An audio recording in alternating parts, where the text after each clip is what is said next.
What's going on YouTube? It's your boy Humble Warrior. Back again with another live video. So it looks like the Dolphins organization has decided to stick with Tua Tagovailoa as a starter for the 2022 season. Um, why do that? The bracket. Why do the bracket? Oh well. Well, it looks like they decided to stick with Tua for the upcoming 2022 season, and it's already kind of ruffled feathers, I guess.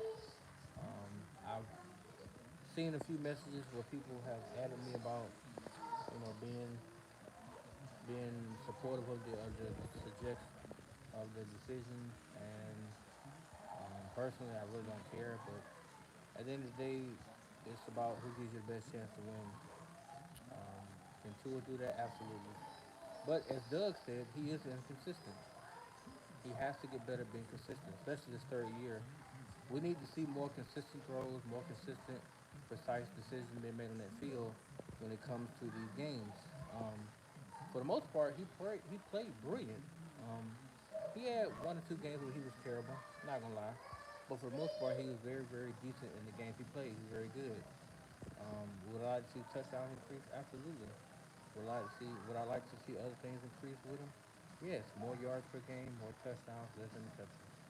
But this is football we're talking about. This is basketball, and the show ain't fantasy. So it's not a video game either.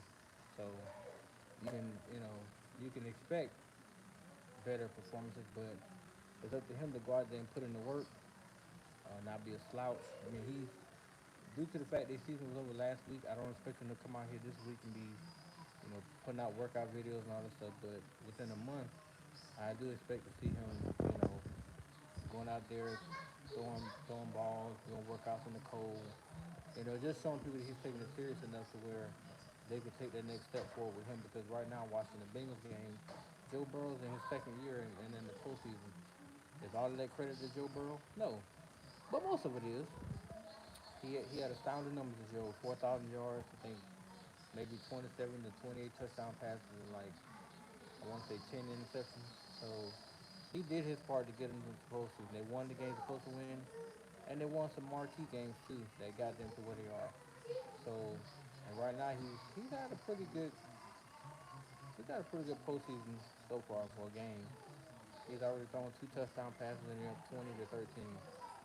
But as far as the Dolphins goes with the head coaching vacancy, um, they made it clear they want a coach that can help to elevate his game to the next level. As Doug said, you already cut candidacy list candidacy list in half. They really did. Um, if I was the organization, I wouldn't have put it out that in public because you don't want coaches to know that you're only going to stick with one quarterback. As much as I believe in Tua, I still think it should be an open competition. I mean, yeah, he's coming to his third year, but why not give him a little competition out on the field? It's not gonna hurt, and if he wins outright, then I mean, hey, just so that he's more familiar with the system that they're trying to run. He's more equipped to actually handle the play calling and make the plays and make the throws they need to convert first down and get touchdowns. So he earned the job. But if you just hand him the keys without any type of, you know, resistance, then in some cases it don't always go well. Not saying it won't go well next season, because I do believe the Dolphins are gonna move in the right direction. I do believe they're gonna get a very high caliber coach that will not only enhance Tua and upgrade him, make him better, but the whole offense as a whole. Because yeah, everybody can continue to point the finger at Tua, but if you look around at what they have so far on offense, it's not a lot really to speak on. It really isn't. They don't have besides Jalen Waddle, you can't really name anybody else that just sticks out at you. I mean, you may say people may say what's his name what's the running back's name Duke Johnson, but he's only played like 4 games, so it's gonna be curious to see what he does in the 12-game season. There we go. Oh my God, damn it! I'm about to say, but it'll be interesting to see what he does in a 18-week, you know, season. So want him to succeed as well, but I want to see the offense get better. I want to see it become more than just a one-dimensional force. So much as I want to see the passing game put up big yards, I also want to see how the running game can contribute and make the necessary plays and convert big first downs, and big touchdowns, and all this other kind of stuff, just to make the offense more exciting, put more fans in the stands, and make this team worth watching. And week in and week out, it broke, ain't it? Let me see it. Oh, right. I got. I could probably do this.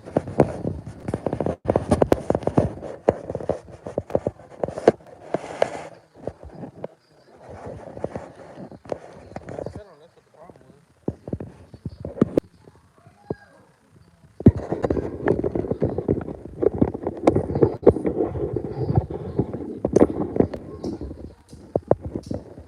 Yeah, we want to. I want the offense to be his perfect design. All they need is like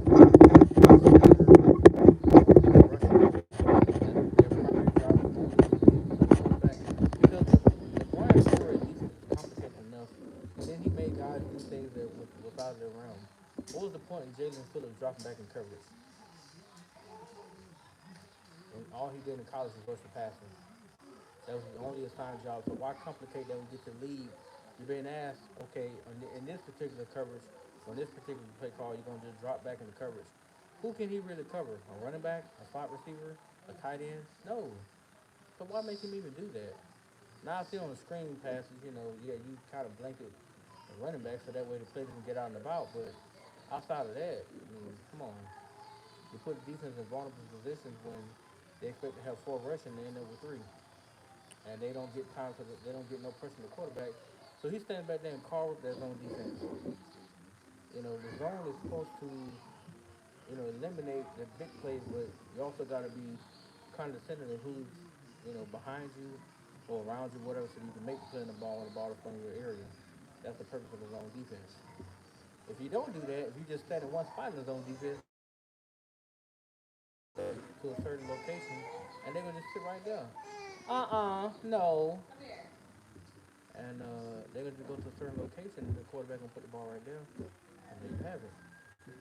But as far as with their decision sticking to it, I'm fine with it. I'm actually happy, but I still want to see a good quarterback competition. I don't want to see them bring in a trash backup that can't compete.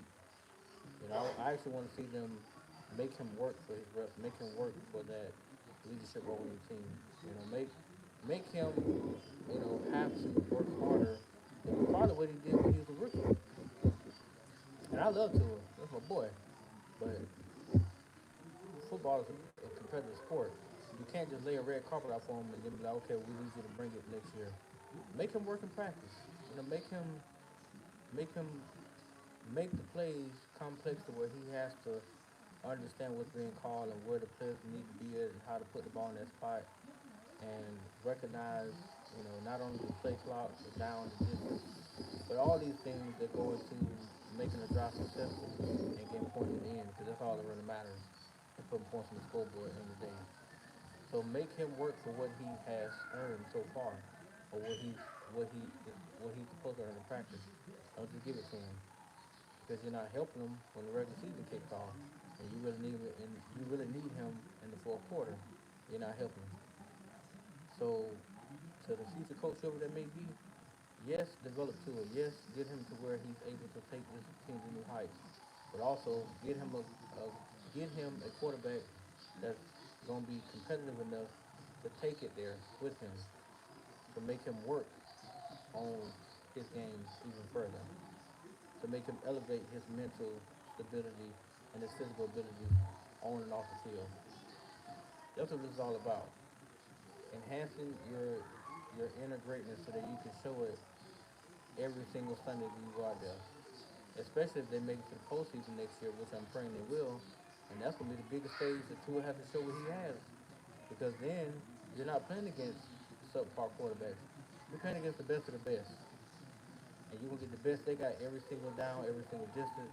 every single quarter up until them final zeros on that clock comes fourth quarter. So make him work. Now I'm hoping the coaches that are being interviewed and the ones that wanted to get the job too, hopefully they'll at least see potential enough into to work with him to get him more to get more out of him than what was demanded from Brian Flores. Hopefully they can you know get him to where he will take that next big leap in year three. And that's about a huge leap to where it's a significant difference between his numbers from this season and the ones that he will post next year. I want to see a tremendous jump. When I say tremendous, I'm talking about 4,300 yards, 25 to 30 touchdown passes with like 4 or 5 picks. That's a tremendous jump. That right there will solidify the quarterback position moving forward. And Miami will no longer have to guess who their quarterback is. They'll know. Everybody would then say it's Tua's time for real, especially if they can get to the postseason, which my biggest concern with Tua going into next season is health. Is being able to keep him healthy. Give him, like week one, he did good. Week two, they didn't even block for the kid. Give him a chance to play through the regular season. Don't get him hurt and then he got to wait to rehab and blah, blah, as the season goes on. No, give him a chance to play week after week after week after week. So he can put up these numbers and lead you guys to victory and help y'all be in position to end the year to make a deep postseason run. So let's say hypothetically if they get to the middle of the season and they 8-2 and then they ride it out to become like 14-3 or something like that and get a first round bye or maybe even get a home playoff game. I'd rather have two of the last 3 of the season resting, just chilling at the backup play. You know what I'm saying? And then let the other men on the roster do their thing. But it all starts with whoever they hire head coach and what he sees in Tua. I'm not saying Tua got to be the guy for their head coach moving forward, but at least demand the best out of him. At least do that. Have a one-on-one meeting with him and say, look, it's already been established that you are the starter, but I want to see you be the first one in, the last one out. I want to see you out there throwing even after practice. These are things that really shouldn't be told to him, but I mean, if you have to do it, then at least he knows what your standard is. I don't say nothing less. Because at the end of the day, you're trying to make him an elite quarterback. You're trying to make him stand out beyond his peers that are already taken off. Hence Joe Burrow and Justin Herbert. He won't be in their league like that, but I feel like if he wins championships and they don't, then he has a lot more standing, a lot more leg to stand on than they do. Because they can put up the stats, but he put up the wins and the championships. That's all Miami really gonna care about. They're not gonna care if he gets a 60,000 passing yards for a career. They're not gonna care because Dan Marino is their stat packing machine. So Tua don't have to be that. But if he puts up the stats and the wins and then gives them a trophy, hey, that's icing on the cake. But the primary goal is to win games and eventually raise that Lombardi trophy. That's the goal. Now, do I really feel like Tua can do that? Absolutely. I won't sit there and say he can't because I've seen him do it on the collegiate level, and I do believe he can do it on the pro level. So with that being said, it's gonna be interesting to see what they do in terms of the offseason, who they hire, who they decide to go with, and what he feels he can do with Tua and his offense moving forward, and how can he help them become elite. But that's my time, guys. Please, please, please start to subscribe. Write me. I put my I have my videos on TikTok. I need to try to put that in my bio now on my YouTube, but have my videos on TikTok as well. So feel free to check that out as well. But just let me know what you guys think, man. Let me know what you guys think. Peace.